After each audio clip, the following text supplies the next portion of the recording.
President Trump's crime crackdown is showing incredible results, even though Democrats argue that it's doing the opposite. Protests erupt in Portland as the violent rhetoric against ICE goes up a notch, and former President Joe Biden's health becomes a concern again as he stepped out in public with a huge visible gash on his head. Got a lot to talk about, but real quick, make sure to drop a like on this video and subscribe to become part of this awesome community. The number of arrests and the guns seized, all of that's been very impressive. But what surprised me and caught my attention was that 5 children were recovered. That seems significant to me. How does that happen? Where were they? How do they get recovered? So one child is significant, as you know, Dana. A missing child just destroys families. So when the Marshal Service core mission of missing children, finding missing children, it's very rewarding for us. And we get to start these families on the healing process.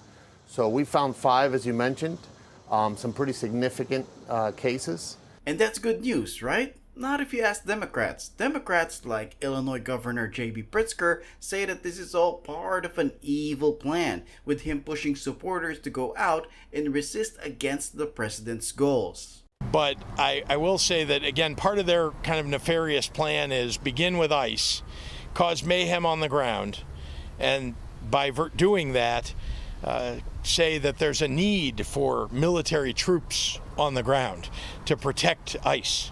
Don't play into their hand, and if you have the opportunity, please protest, pull out your phone, video everything that they're doing, and make sure that the media sees it. We all know that the governor isn't fully aware of what's happening in Chicago, and even if you told him that people are getting killed and shot out in the streets, he'd still make the issue about Trump. But what if he heard from his own constituents? What if the people of Chicago could tell him exactly what they think about him? Well, one Chicago resident went on Fox News to do just that. Mayhem. What do people in your neighborhood think when they hear your governor speak like that?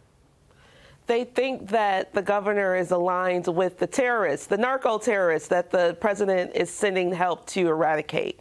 We have to understand that this operation is meant to decrease the impact of the heroin highway, which is the epicenter of drug trafficking in this country. We would not allow al-Qaeda to come to Chicago and make this type of money. So why are we allowing this transnational terrorist organization to do that?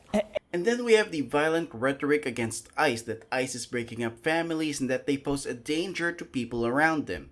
The message from the left is clear. ICE and Trump are the enemies, and that supporters should do everything that they can in order to stop the deportation of illegal immigrants, even though we're all fully aware that some of them are violent criminals. This messaging from top Democrats just ensured even more violence against federal agents. On the threat level against your officers. We saw overnight a clash with the protesters in Portland. They were attacking your officers. What are you guys doing on the ground to make sure they have the support that they need? Look, we're seeing historic threats against ICE officers, but that's not going to deter us. We will continue to go after these criminals, these alien criminals that have wreaked havoc on the American people over the last 4 years, and we will continue to support our ICE officers, making sure they have the tools and resources they need to be successful. We will work with them to protect their family, whether it's from doxing or the threats that we see against them on a daily basis. The men and women of ICE are some of the most highly trained law enforcement officers in the country, and the director and I, Secretary Noem and President Trump, will continue to support them every single day that they are out working and removing the worst of the worst from this country. Even with the threats growing against ICE agents, Democrats continue to pile on and add fuel to the fire, which further proves the point that they're working for everybody else besides the American people. Now, I know that we heard from a resident of Chicago already, but what about the people on the streets? Are they also on board when it comes to protecting the people of Chicago? What do you think about President Trump? He's offered to provide assistance to help make Chicago safe, to bring in potential National Guard, potential, federal law enforcement officers and agencies to give help to Chicago. How do you feel about getting help to make your city safe? Help is needed. How do you feel? Do you think that protecting and making Chicago safe, should that be a political issue? I think Chicago can take all the help we need. So if it turns into a political issue, then tomato, tomato. If it works for the environment, for the safety of, the people, then I'm with it. Yeah. National Guard coming here is not going to stop anything. I think it's a good idea. Because, look, we need more. I mean, what's wrong with more help? Right. Let me explain something. When you step outside your apartment or your house, you're in a war zone. You don't have to be in Iraq and Afghanistan. And if you think I'm lying, let's check out the news every day. He's only going to Chicago and every state that is a Democratic state. Tell me why. But you think that President Trump could step in and help? Yeah, I'm thinking, yeah. I mean, I don't see no harm in that. It sounds like the residents of Chicago are much more updated with crime than their own governor and mayor, but I want to show you just how far some Democrats are taking this fight. Some lawmakers are now calling illegal immigrants as constituents. I'm not making this up. You're going to see this right here. They're confirming to us that they're using our taxpayer money to pay for everything that illegal immigrants need.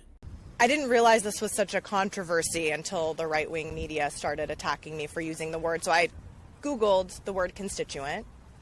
The definition of constituent is somebody who is part of a community. Doesn't matter what their legal status is. If somebody is an asylum seeker, if somebody has a green card, if somebody is a U.S. citizen, if somebody lives in the community, I represent them. Constituent does not mean voter. I don't care if none of these individuals can vote for me. I don't give a I care about making sure that the United States government, with our taxpayer dollars, is treating human beings with dignity and respect. So yes. Let's now talk about former President Joe Biden. He was last seen in public with what looked to be a huge gash on his head. Some are concerned about his health and are wondering how he got his injury, with a spokesperson saying that it's nothing to be alarmed of. As the former president underwent surgery to remove skin cancer lesions from his forehead. His spokesperson Kelly Scully confirming the surgery after Inside Edition published video of Biden leaving church in Delaware with a fresh scar on his forehead. 2 years ago, while Biden was in office, he had a lesion removed from his chest. That lesion was basal cell carcinoma, a common form of skin cancer. Biden received surgery, a technique for treating the most common skin cancers and certain rare forms. That is according to Johns Hopkins Medicine. Here's hoping that the former president makes a speedy recovery. What are your thoughts on today's video? Make sure to let me know in the comments. Also, I need a little boost from you guys. If you could help me, please do smash that like button and subscribe to the channel. It really helps out with the algorithm. Appreciate all the love. I'll talk to you all in the next one.